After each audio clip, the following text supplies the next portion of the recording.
22 février 1983, le cyclone Orama se dirige sur l'ouest des Tuamotu. Takaroa et Takapoto sont frappés de plein fouet.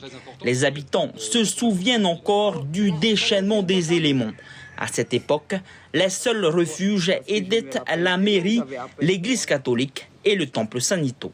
Et mon père nous racontait souvent l'histoire de ce cyclone pour s'abriter, pour abriter sa petite famille, sa femme et ses 2 enfants, avec ma petite soeur qui était encore un bébé.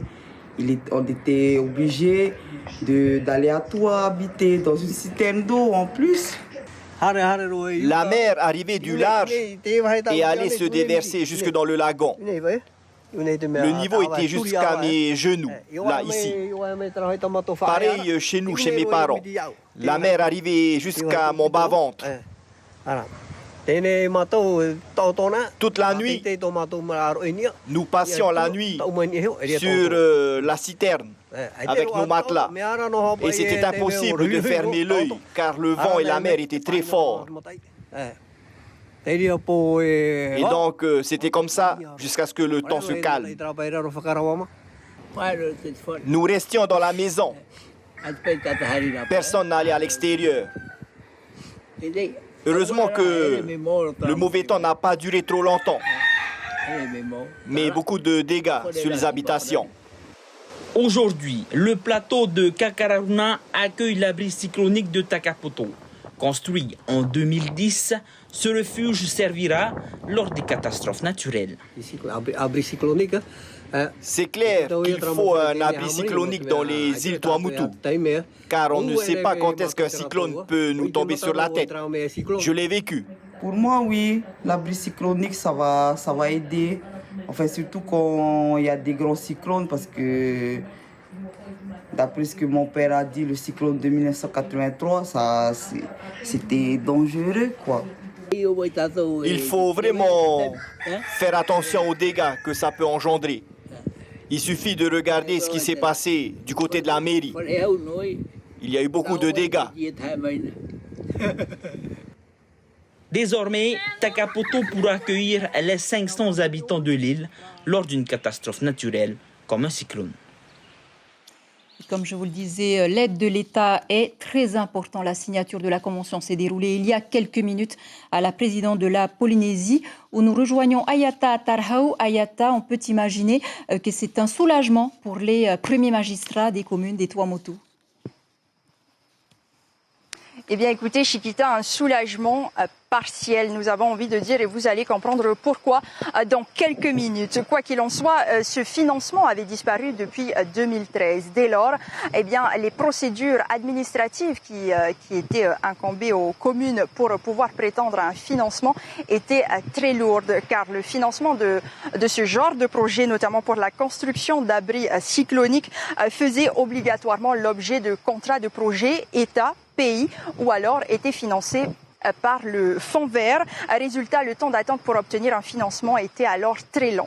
Mais cette signature de ce soir, eh bien, elle permet de facto le déblocage des fonds. Mais la grande question de ce soir, c'est bien évidemment le partage des dépenses qui seront réservées à la construction de ces abris cycloniques. Pour en parler avec nous, Tevahine Heipua Brander, vous êtes maire de Tureia. Ma première question, est-il logique pour vous ce financement quand on sait que Tureia fait partie des premières îles à être submergées si jamais il y a un effondrement géologique à Mururoa? Écoutez, on va dire que nous n'avons pas vraiment travaillé sur le plan de financement. Donc actuellement, nous ne savons pas si la commune aura une participation à hauteur de 5%, sachant très bien que les projets des abris de survie ont été répartis en plusieurs étapes. Donc, suite à la signature de cette convention, on y travaillera dessus et c'est seulement là on saura exactement la participation de la commune dans le projet. Alors pour l'heure, la participation des communes est bien à hauteur de 5%. Pour une petite commune comme Toureya, il faudra, quoi qu'il en soit, faire un prêt auprès de l'AFD. Est-ce que cela paraît juste pour vous? Écoutez, 5%, c'est pas négligeable. Hein. Pour une petite commune, c'est pas du tout négligeable. 5%. En tous les cas, on va se réunir encore avec l'État justement et le pays où peut-être on pourra débattre un peu plus sur le sujet. Alors pour vous, quoi qu'il en soit, vous avez choisi une extension puisque pour l'instant vous avez 2 abris de survie à Toureya, un qui est amianté et l'autre qui a été construit en l'an 2000, donc vous avez choisi pour une extension. Est-ce qu'il ne serait pas plus sûr de construire un tout nouvel abri? Écoutez, nous, ce qui nous pénalise aujourd'hui, c'est un problème foncier. C'est ce qui nous empêche justement de reconstruire un nouvel abri. Donc une extension c'était la solution dans laquelle c'est la solution que vous avez choisie. Voilà. Merci beaucoup Tevahine Hepoa Brander, maire de Toureya, d'avoir été en direct avec nous ce soir. Voilà, pour rappel, dans le détail, Chiquita, ce sont 9 abris de survie qui seront construits. 5 bénéficieront d'une extension et enfin 3 seront réhabilités.